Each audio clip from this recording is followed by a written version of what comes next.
बस फिर फाइनली वो वक्त आ गया, हमने अपनी सारी ज़रूरी पैकिंग कर ली थी और हम अपने सफ़र पर यानी खाना काबा के लिए रवाना हो गए। मस्जिद आयशा में 2 रकात नमाज अदा की और फिर अपना सफ़र जारी रखा। कुछ ही देर बाद हम खाना काबा पहुँच गए। होटल बड़ी अच्छी लोकेशन पे था। 3 से 5 मिनट की वॉक थी मस्जिद नबवी तक।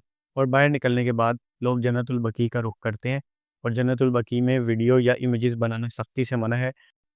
प्ले स्टोर और ऐप स्टोर पर नुस्ख के नाम से एक ऐप है, जिस ऐप पे आप एक अपॉइंटमेंट बुक करते हो रियाजुल जन्ना की, और रियाजुल जन्ना में सिर्फ वही जा सकता है जिसने अपॉइंटमेंट बुक की हो। अस्सलाम वालेकुम guys, welcome back to my new travel vlog. तो आज मेरा सेकंड डे है सऊदी अरेबिया में।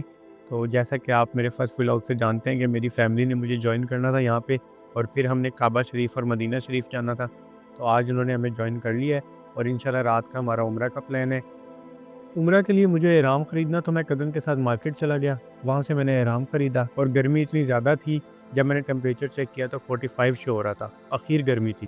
जैसा कि आप सब जानते हैं मेरे पार्ट फर्स्ट व्लॉग से कि मैं अपने कज़न की तरफ जद्दा में रह रहा हूँ। जद्दा से मक्का तक का सफ़र अराउंड 1 घंटा है। दोपहर का वक्त ही नहीं गुजर रहा था और बस यही दिल कर रहा था कि जल्दी से दोपहर का वक्त गुजरे और रात को मैं खाना काबा के सामने हूँ।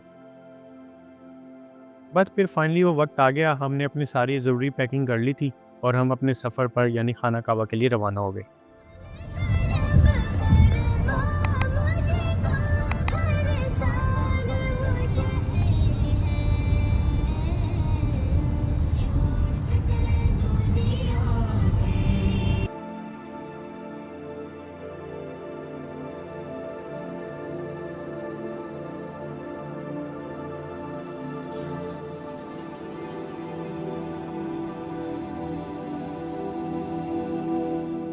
एहराम हमने घर से नहीं बांधा हुआ था, क्योंकि एहराम बांधने के लिए मिकात में एंटर होना आपका ज़रूरी है। तो मिकात में एंटर होते साथ ही मस्जिद आयशा आती है, बहुत बड़ी और खूबसूरत मस्जिद है। मैक्सिमम लोग जो जद्दा से मक्का के लिए ट्रैवल कर रहे होते हैं वो इसी मस्जिद में एहराम बांधते हैं। तो हम भी कुछ देर में उस मस्जिद में पहुँचे और हमने एहराम बांधा। अब यहाँ पे हमने अपनी गाड़ी पार्क करके टैक्सी लेके आगे खाना काबा की तरफ जाना था, क्योंकि वहाँ पे पार्किंग का मसला रहता है।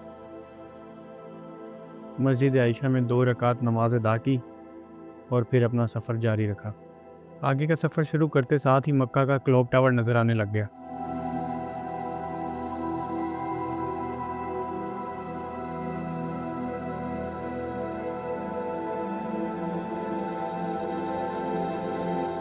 कुछ ही देर बाद हम खाना काबा पहुंच गए और अब बस इंतज़ार नहीं हो रहा था कि मैं पहली नज़र खाना काबा पर डालूं। किंग फहद गेट से हमने एंटर होना था और मैं बस यही इंतज़ार कर रहा था कि मैं खाना काबा देखूं। और पहली दफ़ा जब बंदा खाना काबा देखता है तो उस पर एक अजीब सी हैबत तारी होती है और हाथ जो दुआ के लिए वो खुद से उठ जाते हैं। तो किंग फहद गेट से हम एंटर हुए। मैं रिकॉर्डिंग में वाकई फीलिंग्स नहीं बता सकता। और फाइनली वो लम्हा आ गया। लब्बैक अल्लाहुम्मा लब्बैक।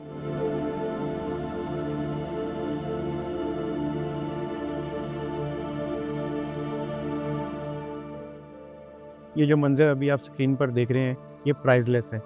सीरियसली इसका कोई नेमुल बदल नहीं। और फिर फाइनली मैंने अपना तवाफ़ मुकम्मल किया और फिर बाकी शराइत यानी सही वो मुकम्मल की। सफ़ा और मरवा पहाड़ी के चक्कर लगाए।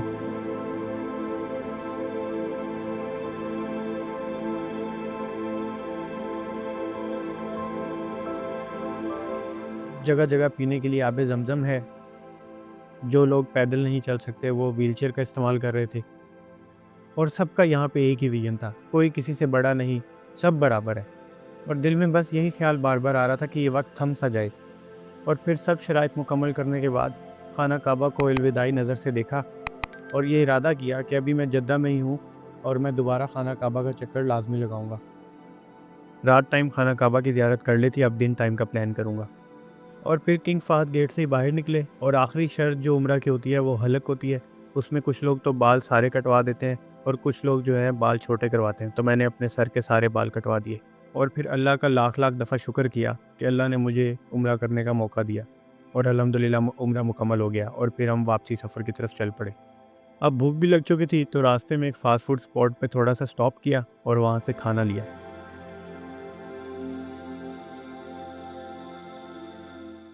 और फिर फाइनली अल्हम्दुलिल्लाह हम अपने घर सही सलामत पहुँच गए। The next day. और अगले दिन फिर हमने मदीना शरीफ के लिए निकलना था, तो हमने ज़रूरी पैकिंग की और रात को मदीना शरीफ के सफ़र पर निकल पड़े। चाहिए और क्या मैं मदीने। सफ़र के दौरान एक क़यामत आम पे हमें टिम्स होटल नज़र आया। वहाँ से सोचा कॉफ़ी ली जाए। कॉफ़ी ली और सफ़र जारी रखा।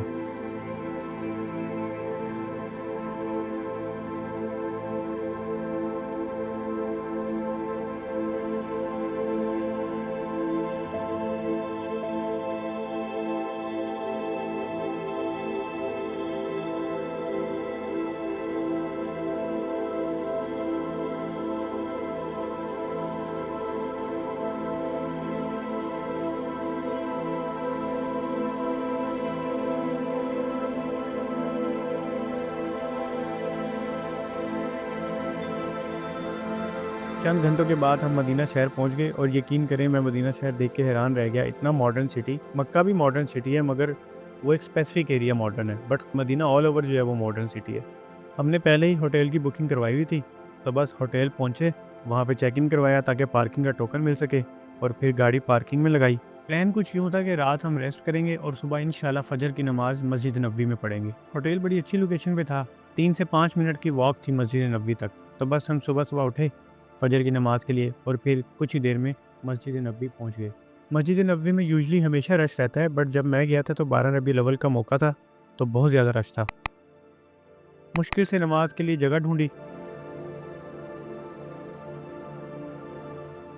अशहदु अन्ना मुहम्मदुर रसूलुल्लाह।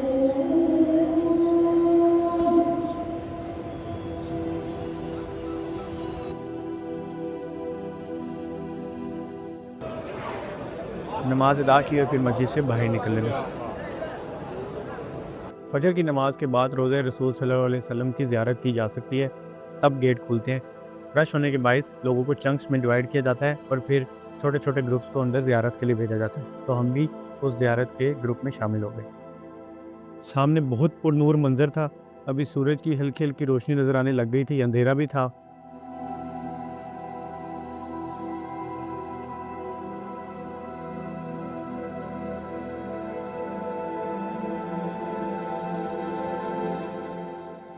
मदीना मुनव्वरा में भी मक्का मुकरमा की तरह काफ़ी गर्मी होती है, तो वहाँ पे अम्ब्रेलाज लगाई हुई हैं जो कि सुबह धूप से निकलने से थोड़ी देर पहले ओपन होती हैं। तो वो वाला मंज़र भी एक बड़ा दिलकश मंज़र होता है, वो मैंने रिकॉर्ड किया। अल्लाह अकबर। और फाइनली इंतज़ार की घड़ियाँ ख़त्म हुई और मैं उस गेट से एंटर हो गया, जिस गेट से कुछ कदम दूर ही रोज़ा रसूल सल्लल्लाहु अलैहि वसल्लम की ज़ियारत होनी थी।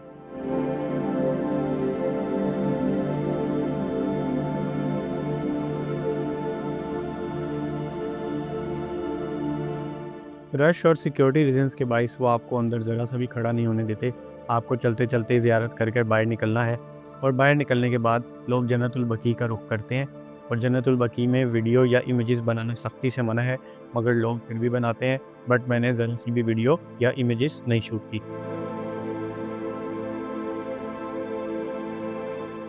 अंदर भी दुआ की थी और बाहर निकल कर भी दुआ की। अल्लाह का शुक्र अदा किया कि उसने हमें अपने महबूब की ज़ियारत करवाई और फिर वापसी होटल की तरफ चल पड़े।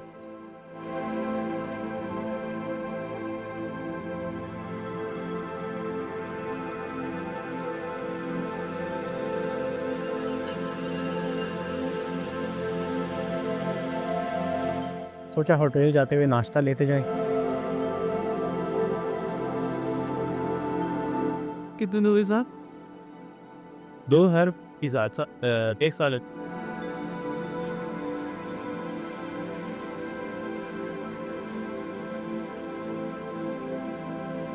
कुछ ही देर में होटल पहुंच गए।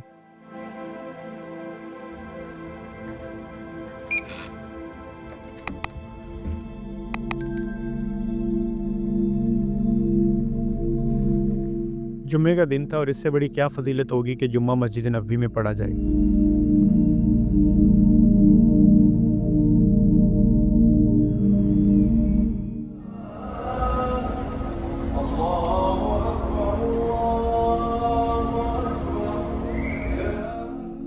जुम्मा पढ़ा, जुम्मे के बाद दुआ की और ये मेरे आखिरी मोमेंट्स थे मस्जिद नबवी में। अब ये प्लान था कि जो इस्लाम के शुरू के दौर की मसाजिद हैं उनके अंदर 2-2 रकात जाके नमाज़ पढ़ी जाए।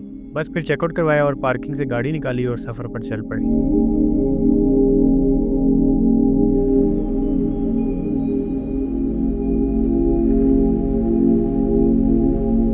ये वो पहाड़ है जहाँ ईमान ने कुर्बानी का मफहूम सिखाया।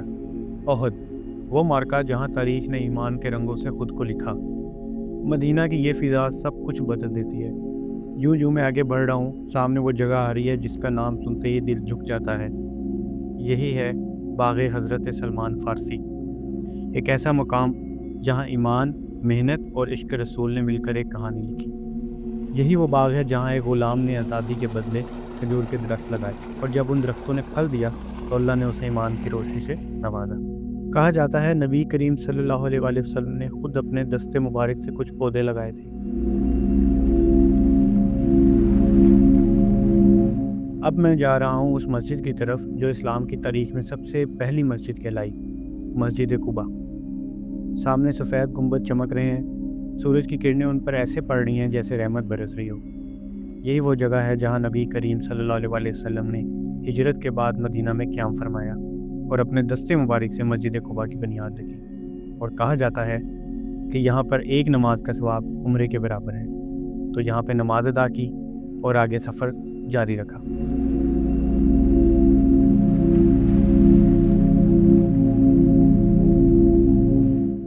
सामने वो मुबारक मस्जिद नज़र आ रही है, मस्जिद जुम्मा, जहाँ इस्लाम की पहली जुम्मे की नमाज अदा की गई थी। हिजरत के सफ़र में जब नबी करीम सल्लल्लाहु अलैहि वसल्लम कुबा से मदीना की तरफ रवाना हुए तो जुम्मे का दिन आया और यहाँ बन्नू सालिम बिन औफ के मुकाम पर आपने जुम्मे की नमाज अदा फरमाई।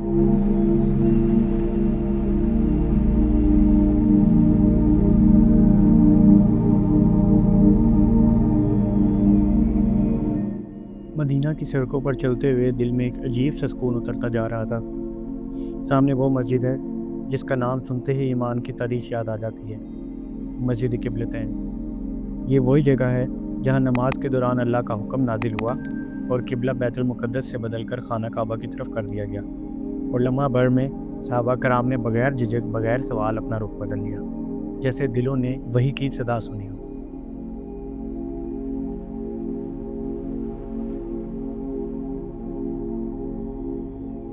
इन खूबसूरत और तारीख़ी मसाजिद का विज़िट करने के बाद मैं दोबारा मस्जिद नबवी की तरफ चल पड़ा। प्ले स्टोर और ऐप स्टोर पर नुस्ख के नाम से एक ऐप है, जिस ऐप पे आप एक अपॉइंटमेंट बुक करते हो रियाजुल जन्ना की, और रियाजुल जन्ना में सिर्फ वही जा सकता है जिसने अपॉइंटमेंट बुक की हो। और अभी मैं आपको रियाजुल जन्ना के बारे में बताता हूँ, साथ में आपको रियाजुल जन्ना के बारे में क्लिप्स भी दिखाता हूँ। मदीना मुनव्वरा में रोज़ा रसूल सल्लल्लाहु अलैहि वसल्लम के बिल्कुल बेसमेंट में बहुत ही बड़ी पार्किंग है, वहाँ पे गाड़ी पार्क की और आगे रियाजुल जन्ना की तरफ चल पड़ा।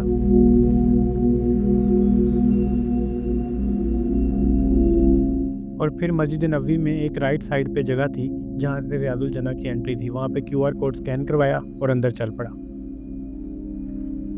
रियाजुल जन्ना में भी ग्रुप वाइज भेजा जाता है और आप देख सकते हैं कि यहाँ पर बहुत सारे लोगों के ग्रुप्स बने हुए हैं, तो बारी बारी हर ग्रुप को भेजा जाता है।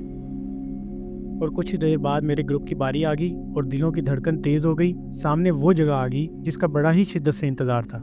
ये वो मकाम है जहाँ अल्फाज थम जाते हैं और दिल खुद ब खुद सजदे में चला जाता है। रियाजुल जन्ना, वो जगह जहाँ ज़मीन जन्नत से जा मिली। यहाँ नबी करीम सल्लल्लाहु अलैहि वसल्लम ने नमाज अदा फरमाई और फरमाया, मेरे घर और मेरे मिंबर के दरमियान का हिस्सा जन्नत के बागों में से एक बाग है। जब इंसान यहाँ कदम रखता है तो ऐसा लगता है जैसे वक्त रुक गया हो। ये चंद कदम का फासला नहीं बल्कि रूह का सफ़र है, दुनिया से जन्नत की खुशबू तक। और यहाँ पर नमाज अदा करना मुसलमान की सबसे बड़ी ख्वाहिश होती है, जो कि आज मेरी पूरी हो गई। और नमाज पढ़ने के बाद मैं बाहर आ गया और दिल अब उदास सा होने लग गया, क्योंकि ये जहन में बात आ गई थी कि अब मैं यहाँ पे कुछ ही देर और हूँ, फिर मैंने अभी वापसी का सफ़र तय करना है।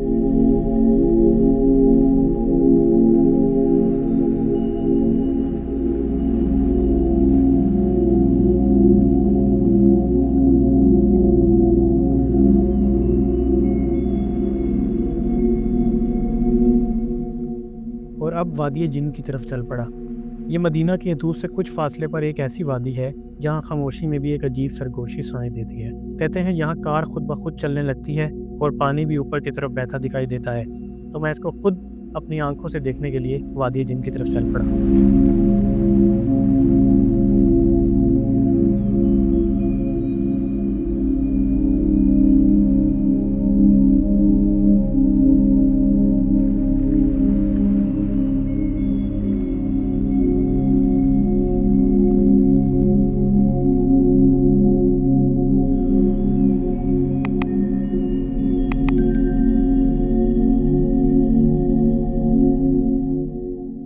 अभी हम आए हुए वादी जिन, मदीना से 30 किलोमीटर दूर। और यहाँ पे सिनेरियो कुछ यूँ है कि मैंने एक वाटर बॉटल ली है, ठीक है, और अभी मैं इसको सड़क पे जो है छोड़ता हूँ। और अभी मैं सही बताऊँ, मुझे यहाँ से क्लियर नज़र आ रहा है कि हाइट जो है ना वो वहाँ से यहाँ की है, ठीक है। मतलब यहाँ पे आपका बॉटल वगैरह जो भी आना भी।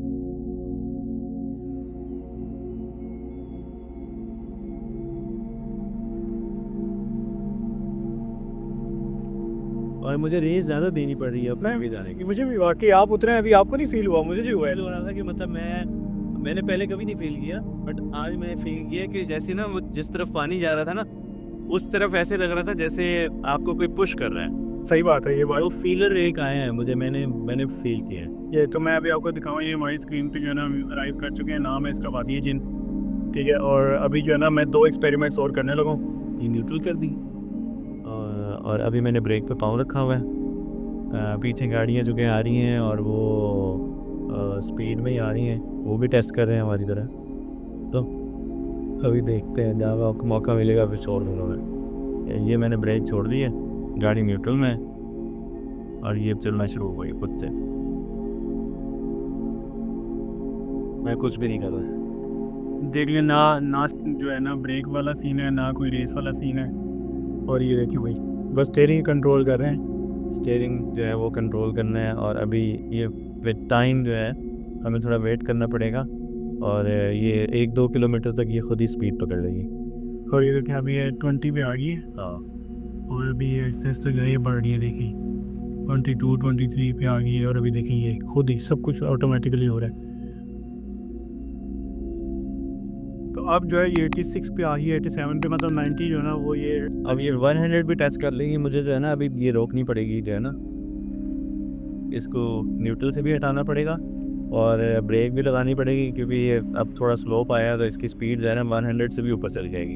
ये है बात है। वो जो है ना वो क्रॉस कर गई फाइनली, ठीक। और ये जो गाड़ी विदाउट एनी रेस न्यूट्रल गाड़ी यार, लेवल। मतलब बाकी जो भी कहानी है बैकएंड पे वो एक सेपरेट केस है। फिर सही है या कहानी वादी जिन नाम रखा हुआ है इसका, वो बात की बात है। बट ये वाकई ये देख लीजिए सामने कैसे हो रहा है। न्यूट्रल पे गाड़ी की स्पीड चेक करें, 110 आ गई। वाह, आउट हो गई बड़े। सही। तो अभी जो है ना मेरा ख्याल है इसको कंट्रोल में लेते हैं और फिर जो हमारी मंजिल है उसकी तरफ भी करते हैं। तो ये है वादी जिनके कुछ छोटे से एक्सपेरिमेंट्स जो मैंने वहाँ पे किए। साइंस इसे ज़मीन के मकनातीसियत रात कहती है, मगर दिल कहता है मदीना की ज़मीन में कुछ ख़ास है, कुछ ऐसा जो आंखों से ज़्यादा दिल को महसूस होता है। बाद रवायतों में जिक्र आता है कि यहाँ नबी करीम सल्लल्लाहु अलैहि वसल्लम ने जिन्नात के एक कबीले से मुलाकात फरमाई थी जिन्होंने इस्लाम कबूल किया। और फिर थकावट भी हो गई थी और भूख भी लग गई थी, तो फिर सऊदीया के मशहूर वन एंड ओनली अलबैक पर चले गए।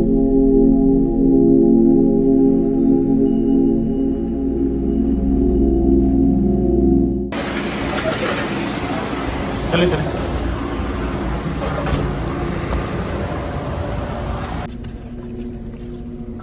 पानी पानी। अलबैक खाने के बाद अपना वापसी जद्दा का सफ़र शुरू किया।